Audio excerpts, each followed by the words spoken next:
Bonjour à tous. Donc ici, nous entamons la deuxième partie de ce chapitre consacré aux intégrales et on va aller vers le dur. Comment peut-on calculer une intégrale?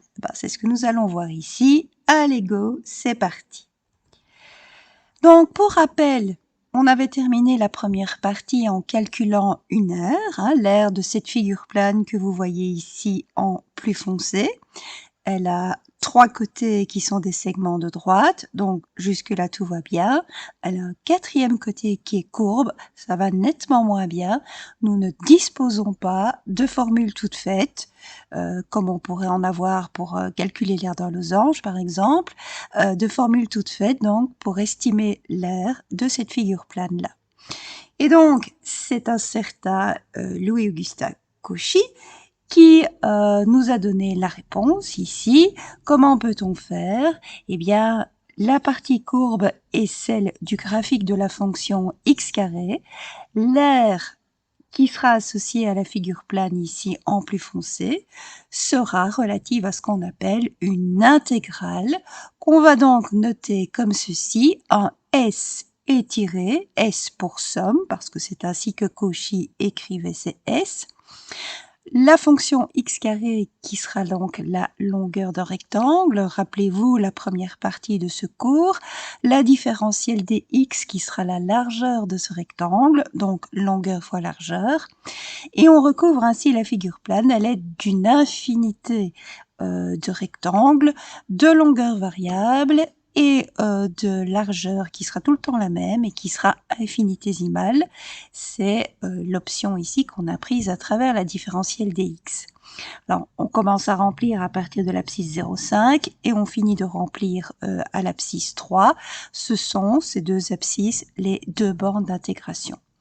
Et sans savoir comment réellement calculer, puisque c'est l'objectif ici de cette vidéo, on connaît déjà la réponse qui est de 8,958 et une infinité de 3 à la suite. Alors, comment peut-on retrouver ce résultat?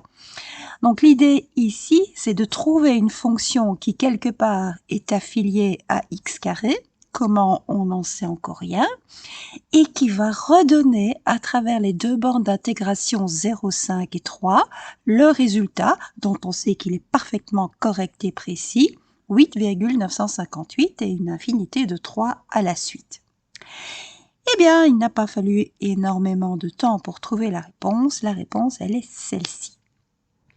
Si vous prenez ici 1/3 de 3 au cube et que vous lui soustrayez 1/3 de 0,5 au cube, vous allez exactement tomber sur ce 8,958 et une infinité de 3. Donc, à x carré, je vais associer une fonction, regardez ici, j'ai chaque fois 1/3, j'ai chaque fois une borne qui est élevée au cube, donc je vais associer à ce x carré une nouvelle fonction que je vais noter cette fois-ci grand f de x, qui sera 1/3 de x cube. C'est la réponse.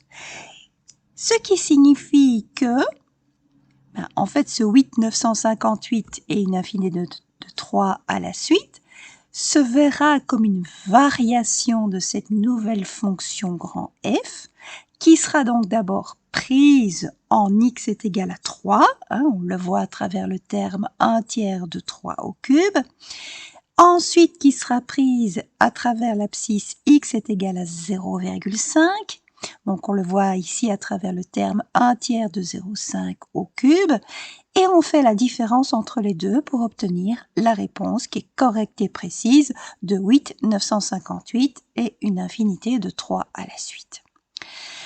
Donc, je vais retenir que pour calculer mon intégrale, qui n'est rien d'autre qu'un calcul d'aire, quand en tout cas j'ai affaire à la fonction de départ qui est petit f de x est égal à x au carré, je vais faire intervenir une autre fonction que je vais noter grand f de x, qui sera définie comme 1/3 de x cube, parce que c'est la seule qui, quand je prends la variation de cette fonction par rapport aux bornes d'intégration qui sont donc 0,5 et 3, je vous le rappelle, quand on fait f de 3 moins f de 0,5, eh bien, on obtient la réponse. Alors, résumons ici la situation. Au départ, on a un calcul d'air entre deux abscisses qui sont A et B et qui sont, je vous le rappelle, dénotées comme étant les bornes d'intégration. La fonction que vous voyez apparaître ici, celle qui donne lieu au côté courbe de la figure plane dont on veut estimer l'air, est notée petit f de x. À ce petit f de x, on est obligé d'associer une autre fonction que l'on note grand f de x, et on vous dit alors que le calcul de l'intégrale, donc le calcul de l'air, s'obtient simplement comme une variation entre les bornes d'intégration, d'abord celle du dessus, ensuite celle du dessous, de cette nouvelle fonction grand f. Eh bien, cette nouvelle fonction grand f, qu'on note également avec le signe d'intégration, mais sans les bornes d'intégration, vous ne voyez plus de petit a et de petit b ici. Donc, cette nouvelle fonction s'appelle une primitive. Donc, la primitive, c'est une fonction, au contraire de l'intégrale qui est un nombre, une fonction qui permet de calculer cette intégrale, qui permet de calculer cette aire dont on n'a pas de formule toute faite. Alors, comment maintenant deviner la primitive? On sait que la primitive de x carré, c'est 1 tiers de x cube. Comment a-t-on pu deviner cette fonction-là? Eh bien, tout simplement comme ceci. Voilà, donc ici, je rappelle les résultats. À partir de x carré, on a obtenu 1 tiers de x cube.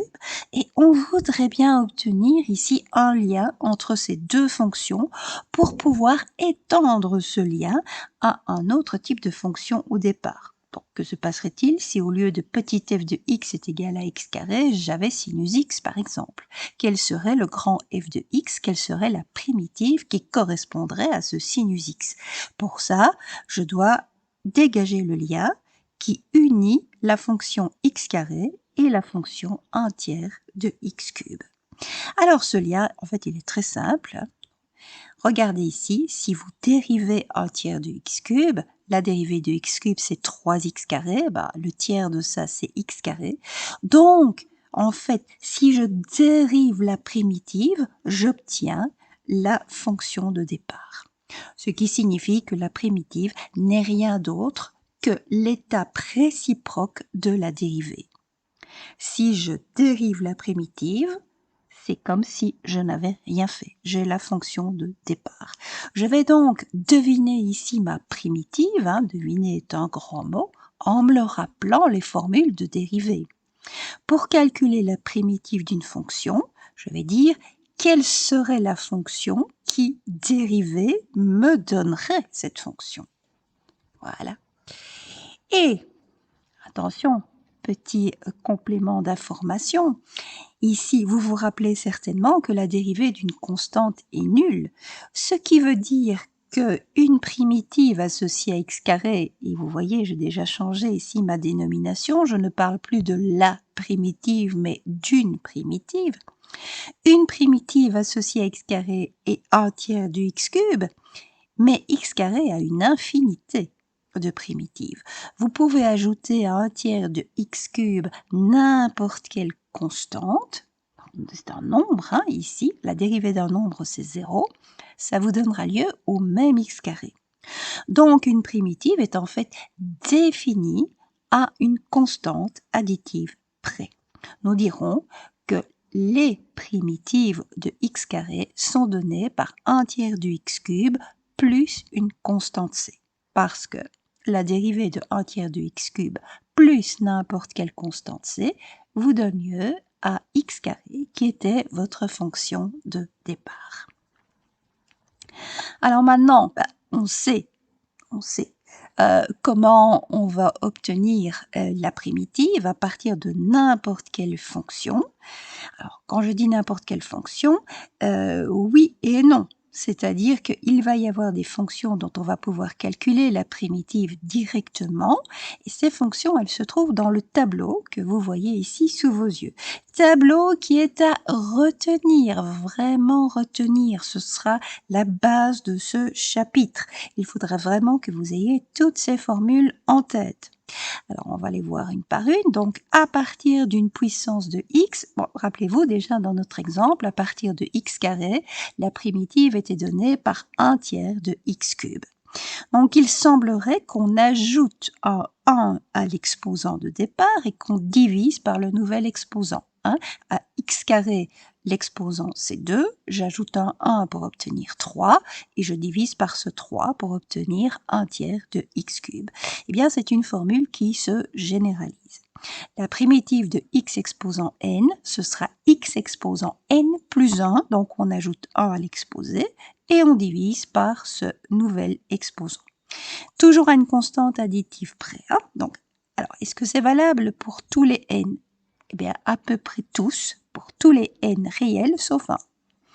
Pourquoi? Parce qu'on ne peut pas diviser par 0. Et donc, on doit demander que n plus 1 soit différent de 0, autrement dit que n soit différent de moins 1. Mais cette première formule, elle est valable pour tous les n hormis ce moins 1. Tous les n réels. Donc, ça suppose tous les n qui sont positifs, tous les n qui sont négatifs. Vous pouvez même avoir des n qui sont fractionnaires. Donc, on y reviendra dans les exercices. Alors, que se passe-t-il pour n qui vaut moins 1? Vous avez x qui est à la puissance moins 1, ce qui signifie que vous avez en fait la fonction 1 sur x. Quelle est sa primitive? Eh bien, sa primitive, c'est le logarithme népérien du module de x plus c. Alors, pourquoi le logarithme népérien? Parce que la dérivée du logarithme népérien, c'est l'inverse de son argument, tout simplement. Et j'ai mis ici des barres de valeur absolue parce que le logarithme népérien n'est valable que pour des arguments qui sont strictement positifs. Troisième fonction dont il faut retenir la primitive, c'est le cosinus qui vous donne le sinus. De nouveau, c'est une histoire de dérivée. Dérivée du sinus, c'est le cosinus. La primitive du sinus x, c'est moins cosinus x. Attention, signe moins. Pourquoi est-il là? Parce que tout simplement, la dérivée du cosinus x, c'est moins sinus x. Eh bien oui. Alors, toujours à une constante additive près, bien sûr.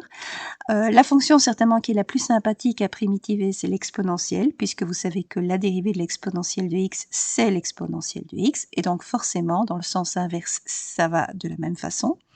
La primitive de l'exponentielle, ce n'est rien d'autre que l'exponentielle de x à une constante c près. Alors, il y a encore deux autres petites formules qui sont moins évidentes, mais dont on aura l'usage dans les exercices. Si vous avez la fonction 1 sur cosinus carré x à primitiver, sachez que la réponse est la tangente de x à une constante c près. Et puis pour terminer, si vous avez l'inverse de 1 plus x carré à primitiver, eh bien ça vous donnera la fonction arc-tangente. Donc l'arc, l'amplitude de l'angle qui a pour tangente une valeur donnée, à une constante additive près. Voilà. Donc ça, c'est la base. Je vous demande vraiment de retenir ces choses-là à travers cette vidéo. Donc, que faut-il retenir? Eh bien, il faut retenir que nous avons un outil puissant pour calculer une aire attachée à une figure plane dont certains côtés sont courbes. Cet outil puissant, c'est ce qu'on appelle une fonction primitive. Vous faites varier la primitive entre les bornes d'intégration, donc d'abord celui du dessus et puis ensuite celui du dessous. Vous faites une soustraction, donc entre ces deux valeurs prises pour la primitive. Et vous obtenez alors le calcul de l'intégrale, c'est-à-dire le calcul de l'aire. Primitiver, c'est l'action réciproque de dériver, ce qui signifie qu'on peut mettre en évidence des primitives qui sont appelées des primitives directes, dont vous voyez le tableau ici sur cette dernière partie de vidéo. Tableau qui, je vous le rappelle, est tout à fait à mémoriser. Nous nous en servirons constamment dans les exercices et dans ce qui suit. Et je vous remercie beaucoup pour votre attention.